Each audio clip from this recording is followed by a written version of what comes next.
Ukrainian troops are worried about the fate of Kursk operation as Kiev continues to lose ground. The troops have been asked to continue fighting until Trump takes office.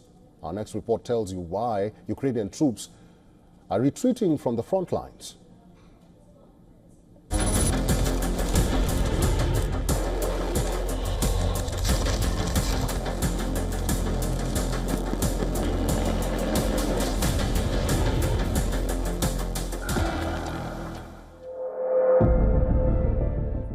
4 months after Ukrainian troops launched their lightning offensive into the Russian region of Kursk, soldiers in the front lines paint a dismal picture of the battle they fear they might be losing soon.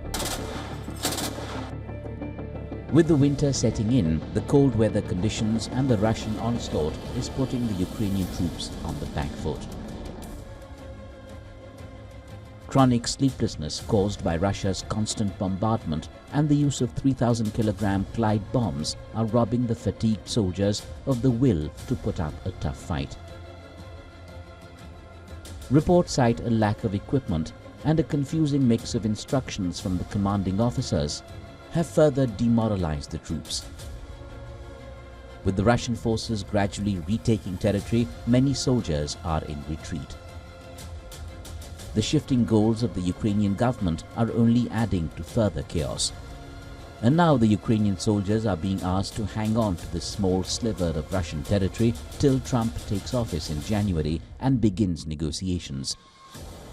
For Ukraine, Russia's slow, grinding advance in eastern Ukraine underlines the necessity of clinging on in Kursk. President Zelensky has hinted at ending the war through diplomacy by next year, but Moscow calls it an eyewash. It accuses the West of trying to give Ukraine a respite by pushing ceasefire talks. Russia feels the peace plan will give the West an opportunity to once again pump Ukraine up with advanced weapons.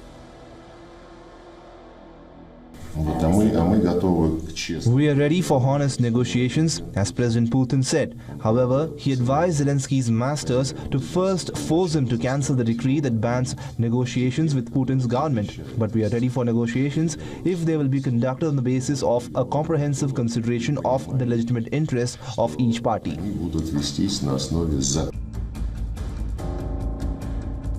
The Biden administration has announced a new aid package for Ukraine in a last-minute effort to boost Kyiv before Trump takes over.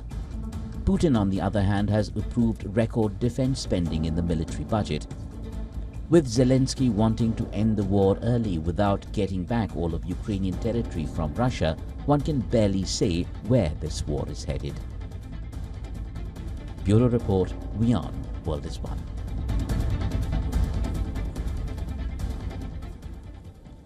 And still on that, we earlier spoke to retired Lieutenant Colonel Daniel Davis, who is a military expert and host of Daniel Davis Deep Dive on YouTube, and this is what he told us.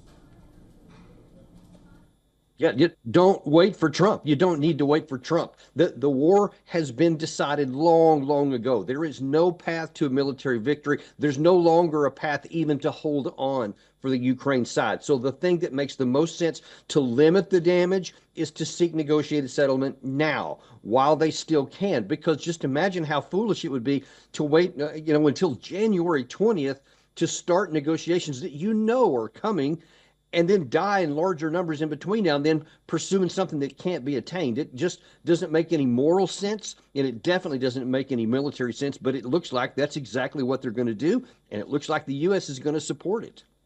For all the latest news, download the WION app and subscribe to our YouTube channel.